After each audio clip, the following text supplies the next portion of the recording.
This is University Lecture.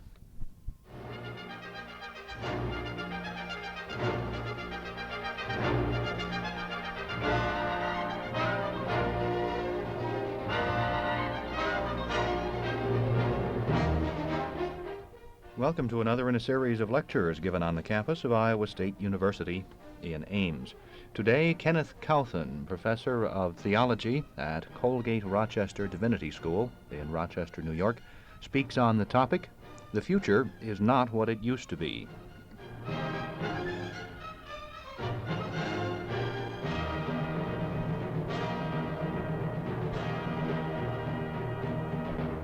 Professor Kauthen. I want to begin and to end with statements from John Platt, who has become an enthusiasm of mine. And had he not chosen science for his career, I think he might have made an excellent preacher, because he is quite good at producing very vivid word pictures, very dramatic ways of making points. I should warn you that the first statement is very pessimistic. The concluding statement is more optimistic. So don't fall into despair too quickly in the game. Between these two statements by John Platt, I want to develop three theses and try to put a little meat on those bones. First, the statement from John Platt with an initial word picture. The trouble is that we may not survive these next few years. The human race today is like a rocket on a launching pad. We have been building up to this moment of takeoff for a long time. And if we can get safely through the takeoff period, we may fly on a new and exciting course for a long time to come. But at this moment, as the powerful new engines are fired, their thrust and roar shakes and stresses every part of the ship and may cause the whole thing to blow up before we can steer it on its way. Our problem today is to harness and direct these tremendous new forces through this dangerous transition period to the new world instead of to destruction. But unless we can do this, the rapidly increasing strains and crises of the next decade may kill us all. They will make the last 20 years look like a peaceful interlude. It is this picture of the human race on the launching pad, having built up to this moment for thousands of years, but entering a transition which is of a relatively brief duration. That sets the background for the first thesis that I wish to pursue. Namely, the next few decades will bring toward completion a unique period of transition in world history fraught with unprecedented perils and unprecedented promises as mankind moves toward a truly global society at a time when increasing human powers must be exercised within boundaries set by the Earth's ecological limits. Now, that's a mouthful. Let me see if I can make give some specificity to that generalization. The human race today is in the midst of a great transition involving such an enormity and rapidity of change as to constitute a transformation as far-reaching in its implications as that earlier great evolutionary leap when biological man became cultural man. This process is the fundamental fact of our time, but it occurs more or less silently and invisibly, almost lost among the raucous daily headlines before us. Nevertheless, I think the pattern in the basic outlines of the pattern are clear once we stop and look at them. This movement of history at the deeper levels, far below the surface waves, will embrace an increasingly large portion of the world's population. The grand movement of history to which I refer is exceedingly complex in all of its manifestations, but it can be suggested by consideration of at least the following factors. And let me just enumerate these rapidly. Man's growing powers to shape his own destiny by extending his control over an enlarging range of external things, and the emerging possibility of manipulating his own inner life and perhaps his genetic endowment. Again, the unifying of the world through communication, transportation, and commerce. Again, the fact that the basic processes having to do with the production of the world's goods are international in scope and require a globally interdependent network of correlated activities. Again, an expanding cultural milieu around the globe, the growth of international regulatory and monitoring agencies, the increase in transnational professional societies, world conferences, global projects, and the accelerating exchange of information and techniques on a worldwide scale. Again, the approaching of the Earth's capacity to support the exploding world population with the elementary physical necessities, food being the most crucial. The possible exhaustion of certain basic energy and material resources in the face of growing world demands and increasing numbers. The inevitable reaching of the limits within which the earth, the air, and the sea can absorb the excreted wastes and poisons of our technological civilization without producing massive ecological disasters. And finally, the claim that given proper development and employment of the world's scientific and technological capabilities on a globally integrated basis, it is now possible to supply a greatly expanding population with all necessary physical requirements on a scale heretofore thought impossible. Now, when all of these factors are put together, what they add up to is that the powers of man are maximizing the alternative futures he can carve out for himself at a time when the ecological realities of population, hunger, pollution, the possible future scarcity of essential resources are sharply limiting the boundaries within which the human choices must be made if the race is to survive and prosper. And it's this contrast that I want to stress a little bit.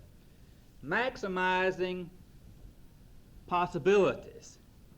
We can do more things. More options are open and available to us.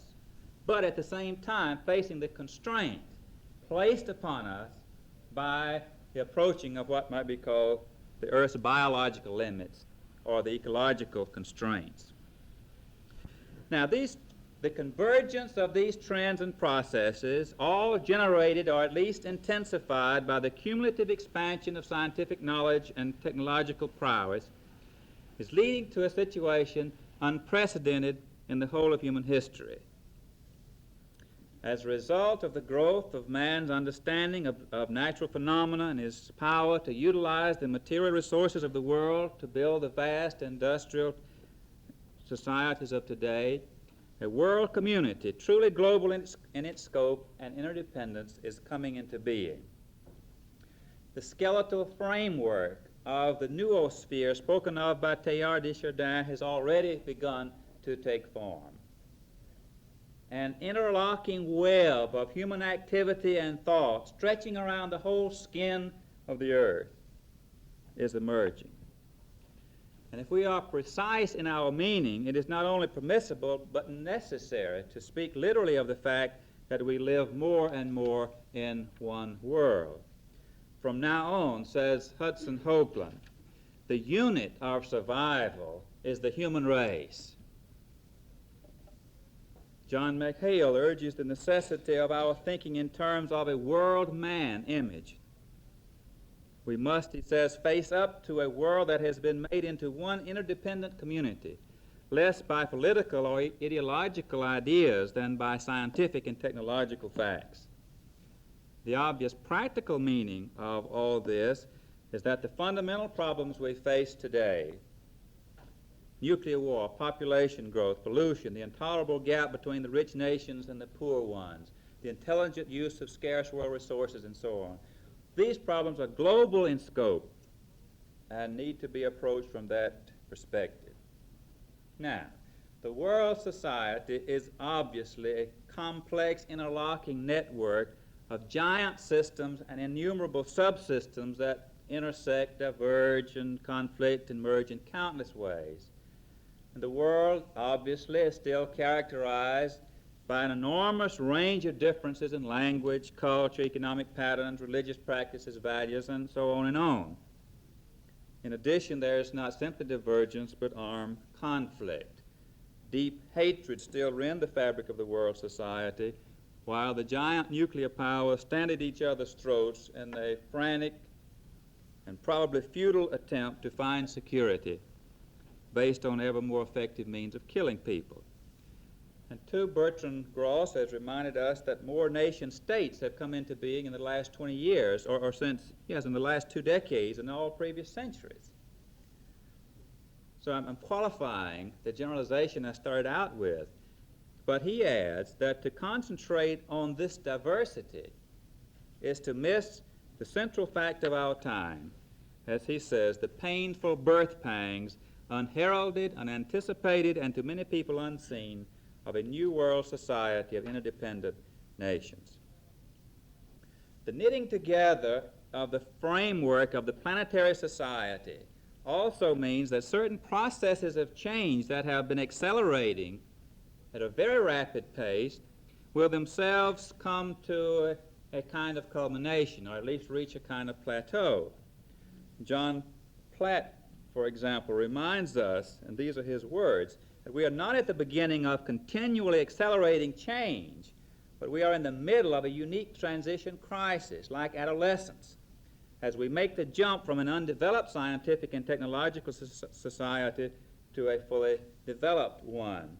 The slowing down of growth and the beginnings of our adjustment to it may become one of the major phenomena for the next 30 years. And I think this is useful reminder because it's so easy to get the notion that change is so rapidly and so enormous, just will go on and on and on and on.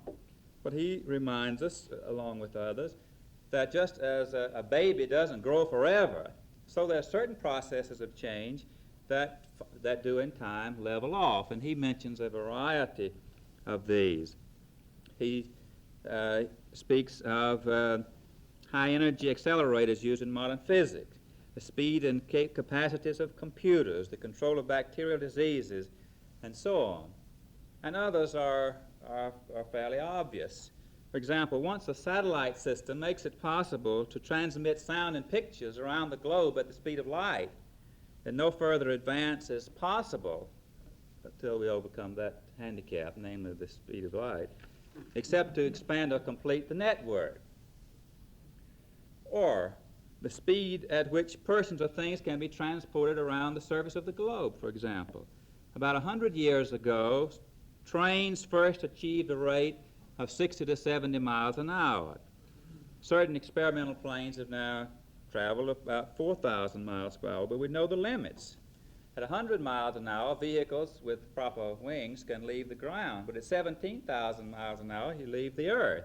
So somewhere within that range, presumably, is a kind of limit. And of course, the inevitable reaching of limits of population growth can be shown most vividly and incredibly of all. Now, I suppose everybody has his favorite example of the way to illustrate this, and my favorite comes from Gerald Feinberg, who's a physicist at Columbia, who says that, or he's calculated that at the current rate at which population doubles, namely about every 40 years, every atom in the estimated universe would be converted into human protoplasm in 5,600 years. So he says, I didn't say it, but that's what he figures. Actually, we know that one way or another, population level will level off within the next 50 to 100 years. Well, in short, the formation of the planetary society, the approaching of the Earth's ecological limits is to sustain the increasing population, and the attainment or the approaching of certain built-in or intrinsic boundaries, all are coming at a time when the scientific and technological capabilities of men are enlarging the range of alternative futures. This points to the fact that world history is moving toward a completion of one stage of global evolution and human development. Now, there are obviously not a lot of qualifications that need to be made to that, to complete the picture and make it accurate. Various peoples of the earth are moving into this transition at different rates of speed and so on. But nevertheless, John McHale would seem to be right when he says, ours is possibly one of the most critical periods in human experience, poised in the transition between one kind of world and another. We are literally on the hinge of a great transformation in the whole of the human condition. The next 50 years may be the most crucial in all of man's history. We have few guides to follow and almost no usable precedents. In light of this, it would seem to me that those theologians and philosophers who have spoken so bravely of man come of age have missed the most significant fact of our time. Man is not an adult having moved out of the innocence, ineptitude, and ignorance of childhood. From the long evolutionary perspective, it would appear to be much more to the point to see the human race in a stage of uneasy adolescence. Mankind today is like a gangly teenager who has begun to taste the joys and sorrows, the responsibility and dangers of maturity. Now he clutches pathetically to the fading securities of childhood, hoping with eyes closed for the best. Then he rushes blithely ahead, fully confident of his inevitable triumph. Having the burgeoning powers of manhood, but little experience of what it means to be a man, his behavior ranges in crazy, mixed-up ways from irrational stupidity to brilliant sublimity. But within a few decades, the outcome of this adolescent groping will have largely been decided. Now, there are numerous thinkers that could be referred to who specify in detail a thesis something like this. Let me just take one quotation from Buckminster Fuller. Quite clearly, he says, a complete transformation of human ecology in the universe is occurring. It is not surprising that man, burdened with obsolete knowledge, is spontaneous, reflexing, conditioned only by past experience, and as yet unable to realize himself as already a world man, fails to comprehend and cope logically with the birth of universe man.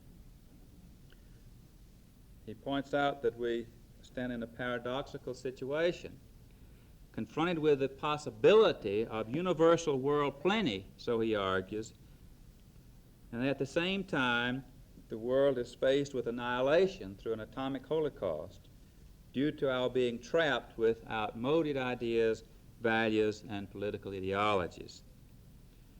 He says that the moment of realization that it must soon be utopia or oblivion coincides exactly with the discovery by man that for the first time in history, utopia is at least physically possible of human attainment. Kenneth Boulding calls the 20th century a period of transition from a civilized society to the age of post-civilization. The first great civilization, the transition, he says, took place some 5,000 to 10,000 years ago, when men began to domesticate animals and settle down to an agricultural way of life. But now we are on the verge of a global society characterized by world industrialization and bound together in a communications and travel network that may produce a more uniform culture in the future, standing in sharp contrast to the wide diversity characteristic of the classical societies. And at the time of the writing of this book, he pointed out that about 25% of all the people who have ever lived are alive now. About 90% of the world's scientists who have ever lived are alive now. Only 5% of the total population engaged in agriculture, as opposed to about 75% in the classical societies. Well, and he goes on to give other indications of the extent to which we are moving out of that period, which he calls civilization, into something new and different. The basis for both these transitions being an increase in knowledge. And as he looks ahead, this is the way he sees it. A post-civilization, a post-civilized society of unshakable tyranny, resting upon all the knowledge we are going to gain in social sciences, and of unspeakable corruption, resting on man's enormous power over nature, especially biological nature, is by no means inconceivable. On the other hand, the techniques of post-civilization also offer us the possibility of a society in which the major sources of human misery have been eliminated, a society in which there will be no war, poverty, or disease, and in which a large majority of human beings will be able to live out their lives in relative freedom from most of the ills which now oppress a majority of mankind. This is a prize worthy of driving for, even at the risk of tyranny and corruption, so Kenneth Boulding. John Platt calls this crucial period which lies quickly ahead of us as we rush toward the culmination of this phase of human development, the step to man. Imagine, he says, that the 2 billion year history of life on Earth is represented by the height of the Rockefeller Chapel at the University of Chicago, about 200 feet. 2 billion year history of life on the scale of 200 feet. The million years of man's history amount to a 1-inch block on top of the chapel. The 20,000 years of agriculture adds the thickness of a postage stamp. The 400 years of science is equivalent to the ink on top of the stamp. Now, in a period amounting to the thickness of a film of moisture on top of the ink, on top of the stamp, on top of the block, on top of the chapel, it is all about to come to a climax, a matter of a few generations. In that short time, he says, we will move, if we survive the strain, to a wealthy and powerful and coordinated world society reaching across the solar system, a society that might find out how to keep itself alive and evolving for thousands or billions of years, the time as long as all of evolution passed. It is a tremendous prospect. Hardly anyone has seen the enormous sweep and restructuring and unity and future of it except dreamers like H.G. Wells or Teilhard de Chardin. It is a quantum jump. It is a new state of matter. The act of saving ourselves, if it succeeds, will make us participants in the most incredible event in evolution. It is the step to man. So says John Platt. Well, the implications of this analysis, if at all true, are fantastic. We live at a time when a process of human expansion and cultural development, thousands of years in the making, is rushing within a few decades to some kind of culmination. Before us lie literally the possibilities of either utopia or oblivion. It is now possible, with the efficient utilization of world technological capabilities, to provide a growing population with abundant goods, services, and opportunities for human development on a scale heretofore undreamed of. On the other hand, there are horrendous dangers of worldwide misery and destruction, implicit in the threat of nuclear war, extinction by pollution, and irrevocable ecological disruption. The population explosion with all of its attendant requirements. Political problems of governing the world's people and organizing human efforts toward common goals during this period of momentous and accelerating crisis. We stand poised between these two mind-shattering prospects, the realization that the actions of the present generation during the remainder of this century will determine to a large extent the outcome. Now, it would be a mistake to conclude that there is no third alternative at all between these two extremes, that there is no inhabitable residence between heaven and hell. But it might be a greater blunder to miss the unprecedented stage of world history, which is being rapidly approached, as the planetary society takes shape under the conditions of world-crowding population and limited resources and accelerating human capacities. The human race has never before and will never again be at this point. Never have the stakes been so high. Never has the time of resolution been so short. Hence, while utopia or oblivion do not define absolutes, allowing them no qualifications, the world process being much too complex for that, the fundamental fact of the uniqueness of the present era should not be underestimated. But so much for Thesis 1. Thesis 2.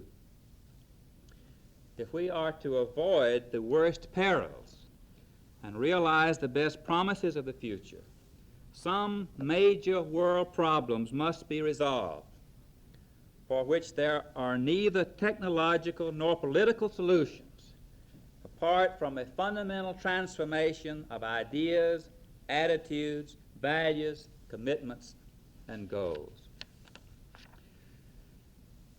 There is widespread agreement among the futurist writers with respect to the most crucial world problems. That is, issues of such magnitude that failure to resolve them will result in enormous destruction, conflict, and misery on a global scale. Kenneth Boulding contends that we can move through this transition to post-civilization, to the happy prospects beyond, if we can avoid the war trap, the population trap, and the entropy trap. By that he means the exhaustion of essential material resources before alternatives can be or available, or simply the depletion of human vitality and genetic integrity. The war trap and the population trap need no further comment. Dennis Gabor suggests war, population, and leisure as the great challenges ahead of us, arguing that the last, namely leisure, may be the most difficult of the three, saying that we may be psychologically better prepared to deal with the first two than with the third. John Platt puts on his list of must be resolved to avoid world tragedy the following threats within the next 5 to 20 years: nuclear or radiological, chemical, biological warfare, famines, ecological balance, development failures, local wars, and the rich-poor gap. In the 20 to 50 year span, he puts a little asterisk by nuclear war, and at the bottom of the page says either solved or we're dead. Either we get it or it gets us, he says, during that span of time. Well, this cataloging could go on, but on nearly everybody's list would be an unholy trinity of nuclear or radiological, chemical, biological warfare, population and hunger, and increasingly the possibility of ecological imbalance of catastrophic proportions. With leisure, the possible shortage of material resources, political revolutions, and a host of other goodies standing in the wings to get us if those don't. If we take nuclear war, the population, hunger, and pollution as three major traps that must be avoided, it can be argued upon good authority, I think, that for neither of these dangers is there a strictly technological solution. And by technological solution, I refer to an answer provided by scientific and or technological advances without any significant change in ideology, that is, ideas plus values, or sacrifice of present comforts. Jerome Wiesner and H.F. York, in a widely discussed article in Scientific American a few years ago, conclude that the present situation in international affairs is characterized by increasing military power and decreasing national security on the part of the major powers. They maintain that this dilemma has no technical solution. And what they mean is that no conceivable increase in superiority of military capability can, in a nuclear age, provide security. If there is a resolution, they argue, it must be on political grounds. That is, people simply must decide not to kill each other with these kinds of weapons. When both sides have the capacity to destroy each other many times over, it's no longer true that when one side wins, the other side loses. Either both lose if the conflict occurs, or both win if it doesn't.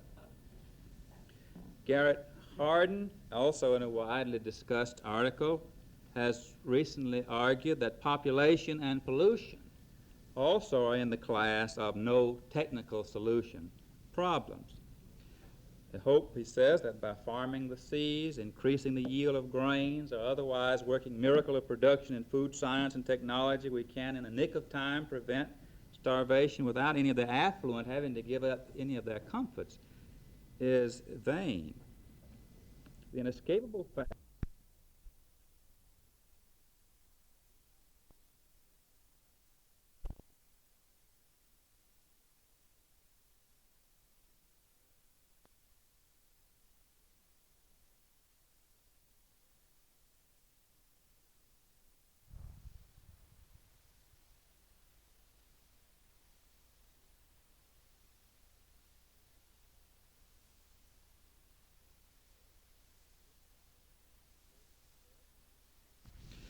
The hope, he says, that by farming the seas, increasing the yield of grains, or otherwise working miracle of production in food science and technology, we can, in a nick of time, prevent starvation without any of the affluent having to give up any of their comforts, is vain.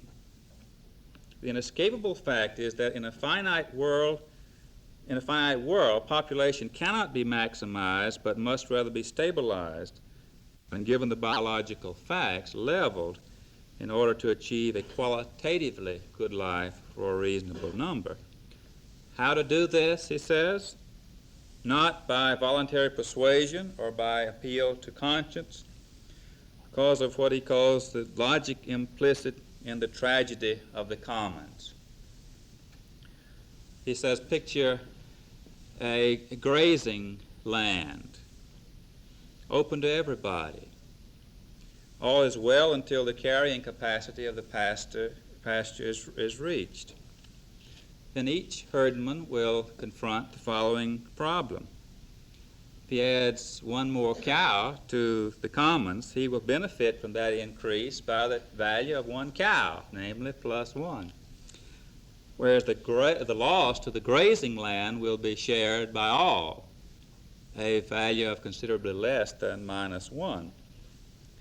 But when all follow this faultless logic, the result is obvious, namely universal ruin. Applied to population, the results are inescapable, he says. Given the fact that nature does not punish by diminishing overbreeders, it is clear what will happen when a family, race, or nation is tempted to look upon the world as a commons and increase their numbers for some selfish purpose. All such units are locked into the logic whereby particular gains are made in a way that creates universal loss. The appeal to voluntary constraint or to conscience is self-defeating, putting each in what he calls the double bind, namely, some will heed the voice of conscience more than others, so that two messages come through, two very clear messages come through, but contradictory. The intended one, namely, society will condemn you if you do not voluntarily act responsibly.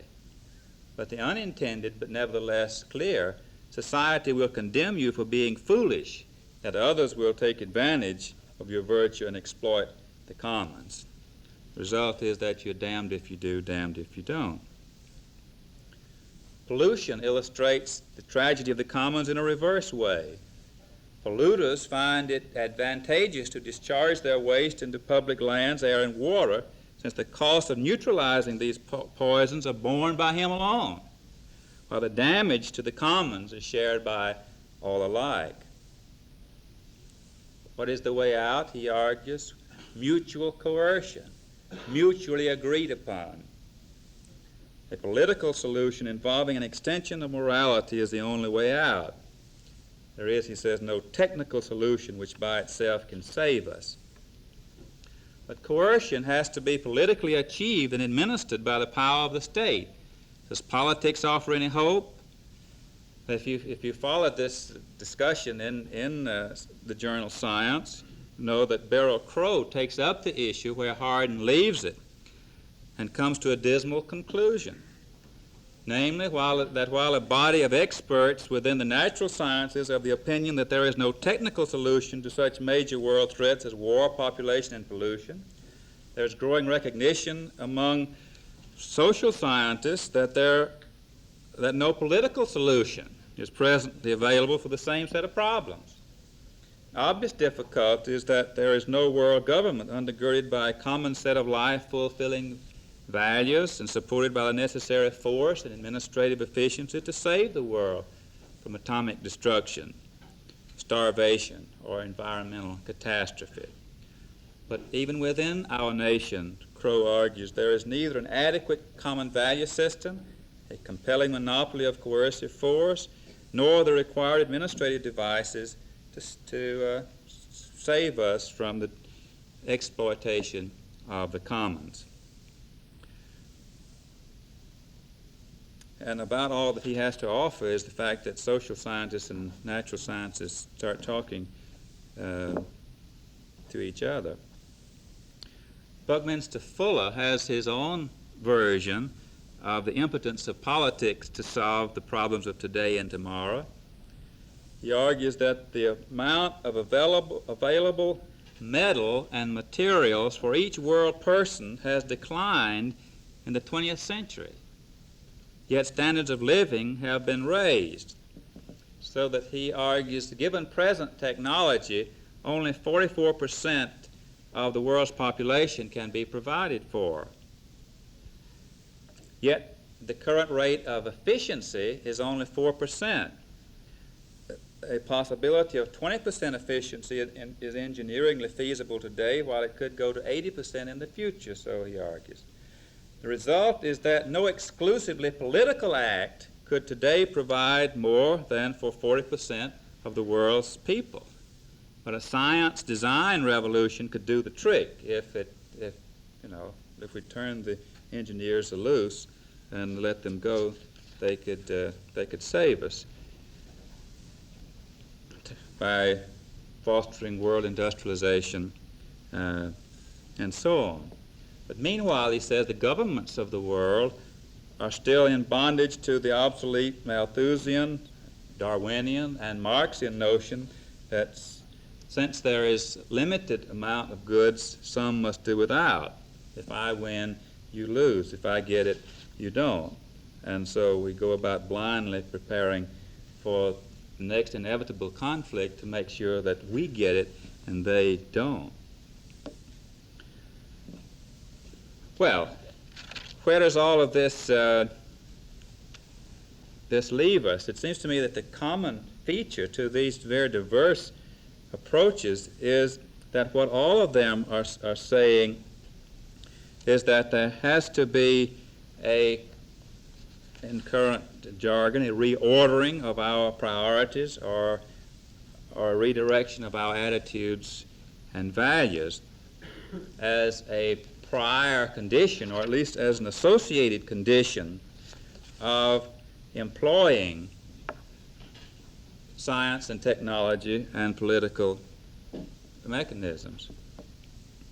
At a conference on religion and the future held last November, Herman Kahn, a secularist among secularists, I suppose, famous for value-free analysis, stated that increasingly the problems of the future will require solutions more theological than technological.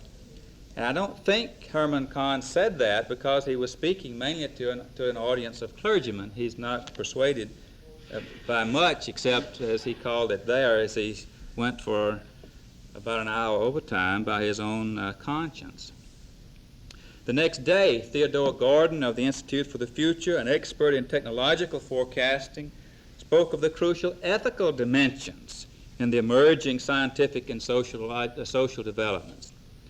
That night, Jose Delgado, a pioneer in the control of behavior through electrical and chemical means, spoke of the fact that his researches raised questions that required moral answers not provided by scientific knowledge as such. The following afternoon, John Calhoun, an ecologist with the National Institute of Mental Health, well known for his studies of animal stress under conditions of crowding, reminded the conferees of the coming crisis in world population, concluding that world salvation depended on what he called new ventures in human creativity and evolutionary design. And then last year he wrote, "Sometime during the next century, but beginning with actions now, man can terminate his population growth and balance this termination with a food production meeting the needs of his biological body.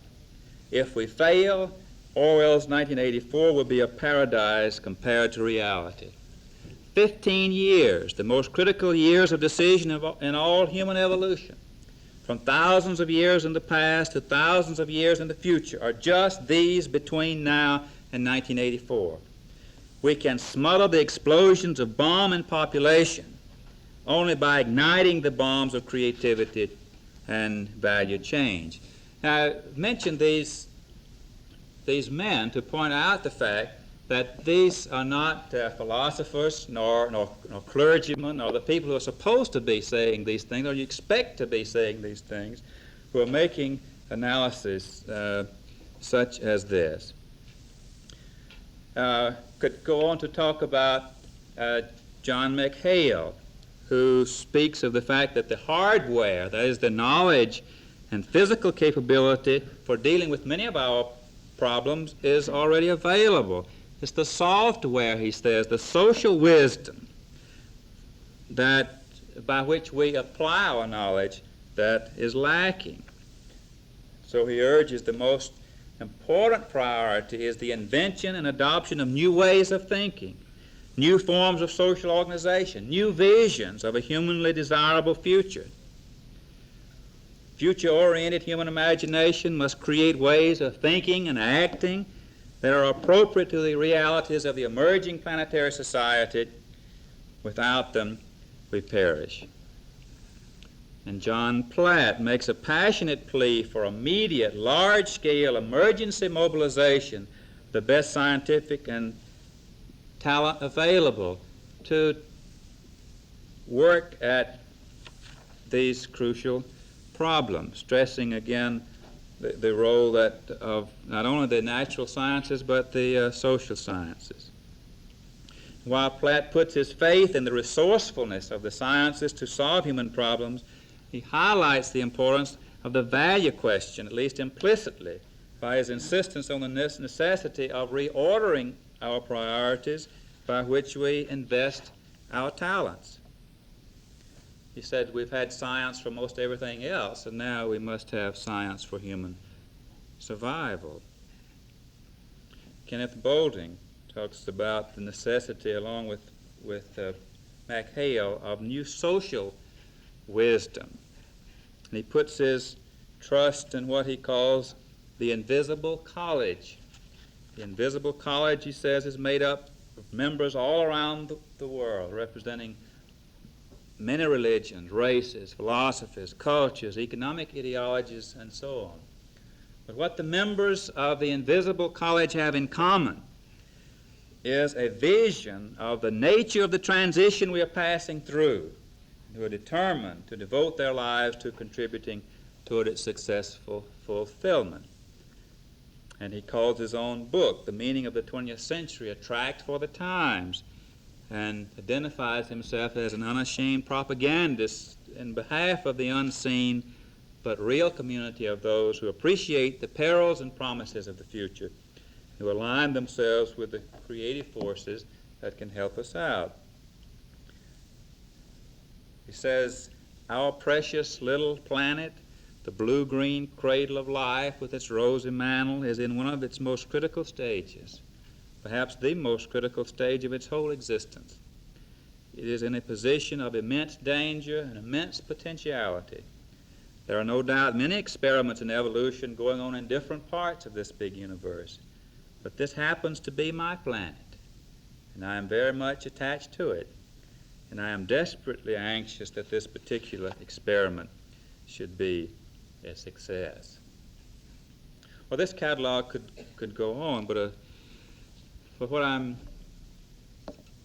suggesting is that neither science plus technology nor present political mechanisms can separately or together provide adequate solutions to the crucial problems facing us between now and the year 2000 without or apart from some transformation of ideas and value commitments.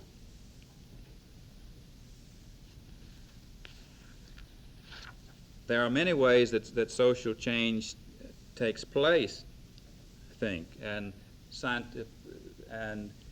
the state of scientific and technological development, the political realities, and those other cultural factors which are shaping and determining values all obviously interact in important and complex ways. And all I'm suggesting is that among the priorities, among those indispensable conditions of survival and prosperity in the coming decades are transformations in our ideas, values, commitments, and goals. Now, quickly the third thesis. Our best hope in this crisis of transition lies in the emergence of a creative minority of dreamers and doers who can provide a vision and a set of correlated values sufficiently powerful in meaning and motivation to convert men from their destructive ideologies and loyalties and reorient them toward one overriding goal, the survival and fulfillment of the whole human race and the dawning planetary society.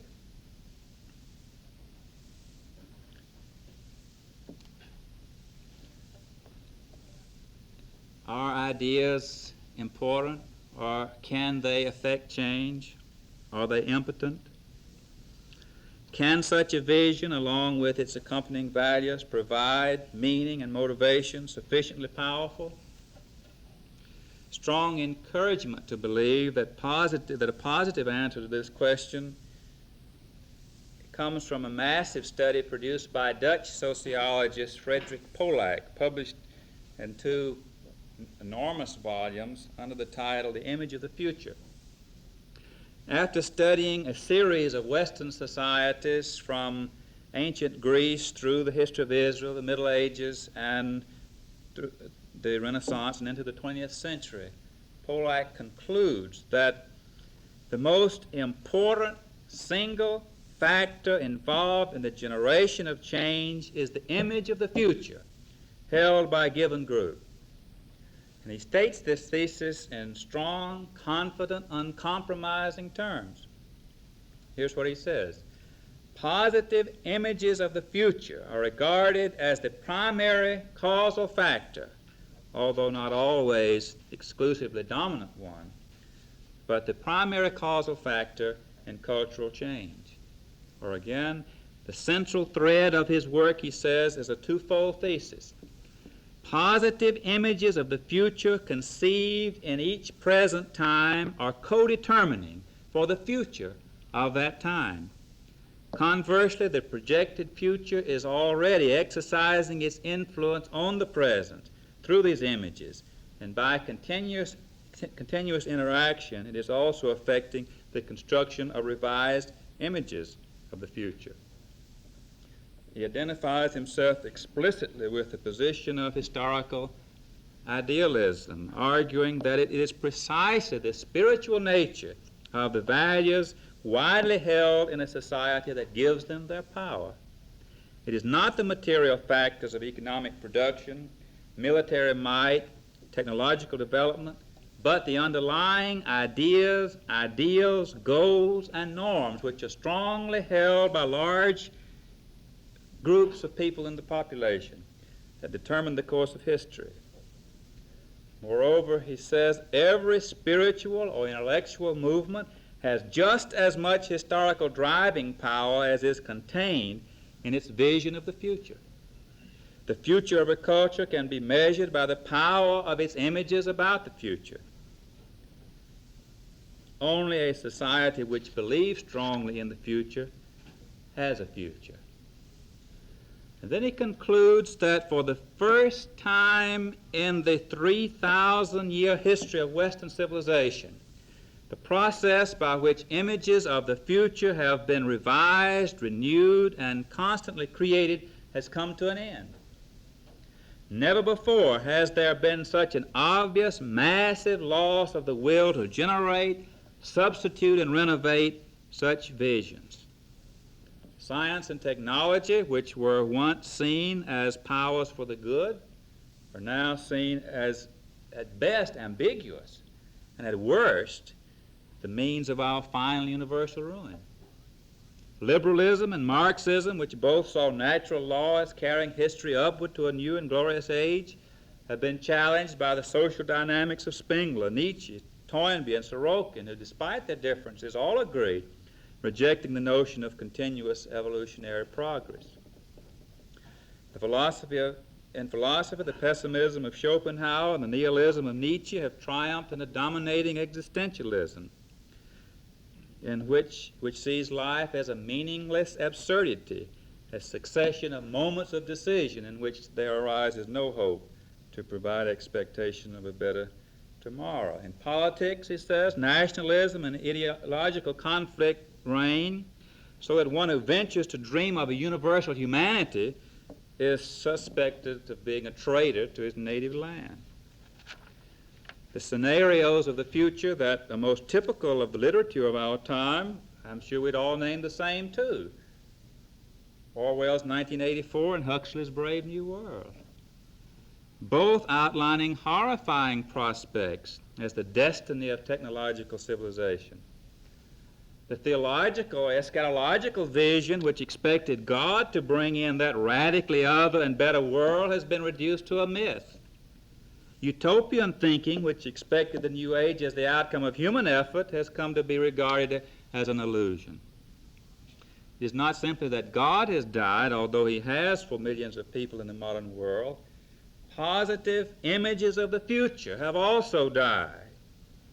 Contemporary man, he argues, lives in a perpetual present that experiences little or no fascination from the or energizing pull from great positive expectations for the future, which he argues is unprecedented in Western civilization, a massive break from our past. And the reverse thesis of his is, of course, that if there is hope for our civilization, it lies in a rebirth of positive images, of visionary thought, utopian dreaming, the resurrection of the split between the present and the future that provides the dynamic in the direction of realizing these projected ideals. Western civilization is not lost beyond the possibility of salvation, nor yet irrevocably doomed to death, if we can find the right answer to the almost overwhelming challenge for which the future offers to our time, namely in the form of purposeful, vital, and inspiring images of the future. These images must have the power to tear our civilization loose from the claws of the present and free it once more to think and act for the future. The seed of these images becomes the lifeblood of culture, and the transformation of our civilization waits upon the sowing of new seed. So, Frederick Pollack. Now, I am so conditioned, as many of us are, by Freudian thinking, by Marxian thinking, and for myself, neo-Orthodox Protestant theology, that this kind of idealism, historical idealism, sounds a little incredible. And yet, it seems to me there is something very important that Pollack is saying to us. And I find myself among that number, growing maybe, that are stressing the importance of a rebirth, the social utility of a rebirth of utopian thinking. That is, of setting our imaginations loose and free to dream of worlds that are not but could be. This may indeed be the dawning of the age of Aquarius, as the song from Hare says, but can we dare to believe that it might become the age of the Spirit spoken of by the prophet Joel? Then shall it be that I pour out my Spirit on all. Your sons and daughters shall be inspired.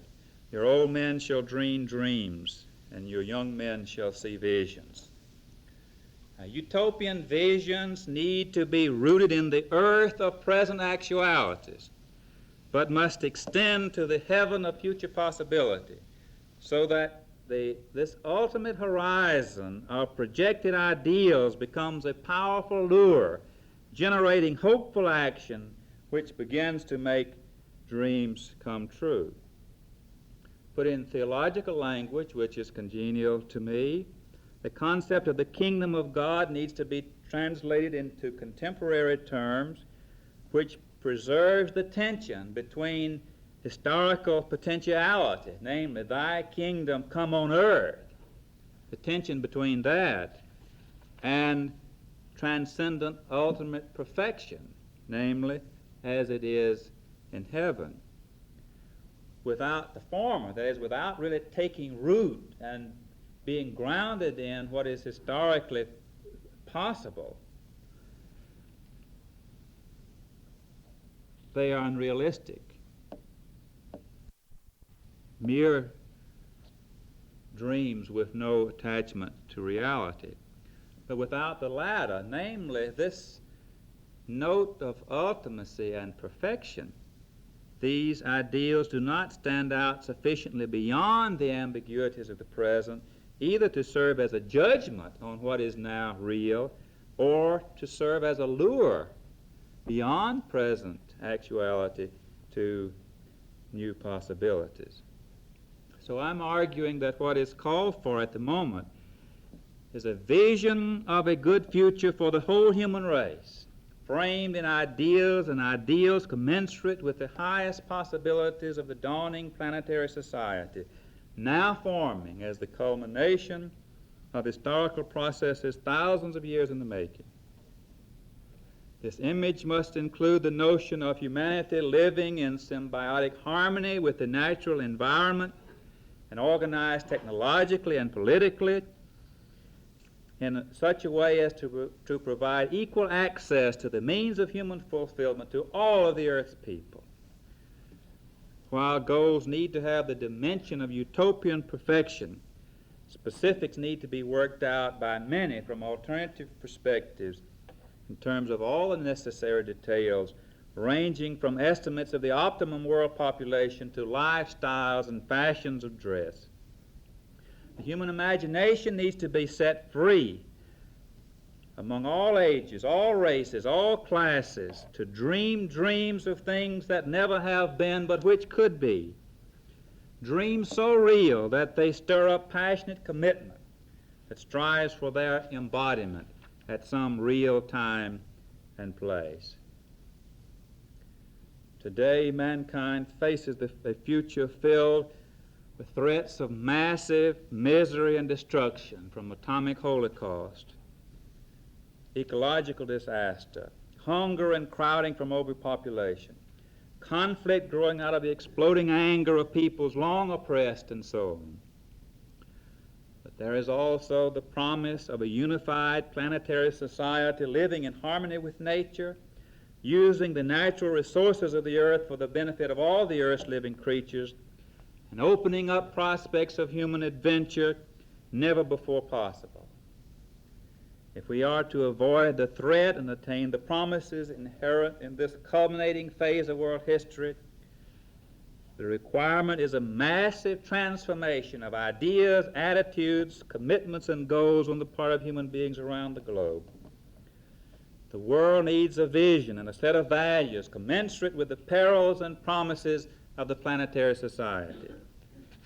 Can we produce enough dreamers and doers soon enough?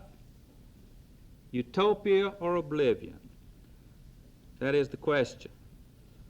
The human race will be deciding the answer in the next few decades under circumstances of a major transition in the history of mankind, in which it may become increasingly plain that, as John Platt says, the world has now become too dangerous for anything less than utopia.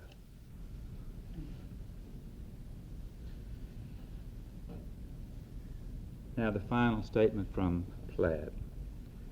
To change our earlier analogy, today we are like men coming out of a coal mine who suddenly began to hear the rock rumbling, but who have also begun to see a little square of light at the end of the tunnel.